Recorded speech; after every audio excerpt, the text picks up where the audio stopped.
The Torah tells us that Avram and Yitzchak lived in tents. They were nomads, whereas Yaakov lived in a bayit, in a house. The question that comes up from this, why the contradiction? Why the discrepancy? Why did Yaakov choose to change the way of his forefathers? To understand this, we can perhaps look in a Gemara in Pesachim, which asks on a verse in Yeshayahu.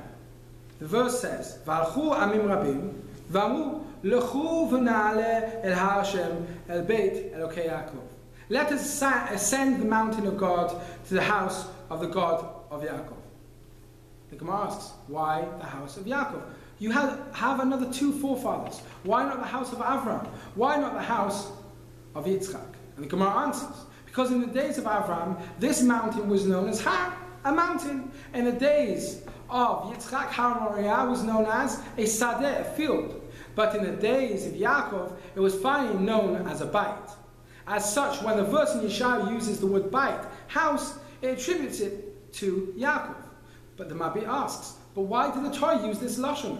Why choose language of Har, bayit, and sadeh for these three forefathers? And the Rabbi answers, because in the days of Avram, his spiritual service on the mountain elevated it and sanctified the spiritual foundations of the mountain. Yitzchak went one step further and sanctified the sanctuary, the Azarah.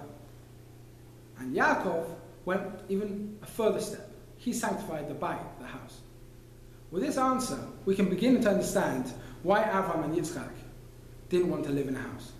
They didn't want to live in a house because in their time, the foundations of Hashem's house weren't yet built.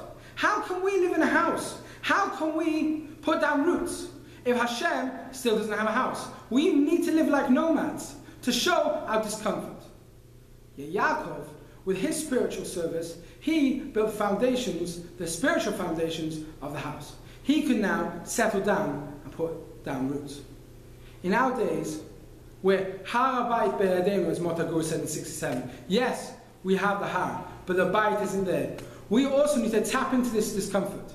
No one is expecting us to move like nomads into Wrigley Field and move into tents. But we do need to feel, especially during these 3 weeks, the discomfort. We have houses.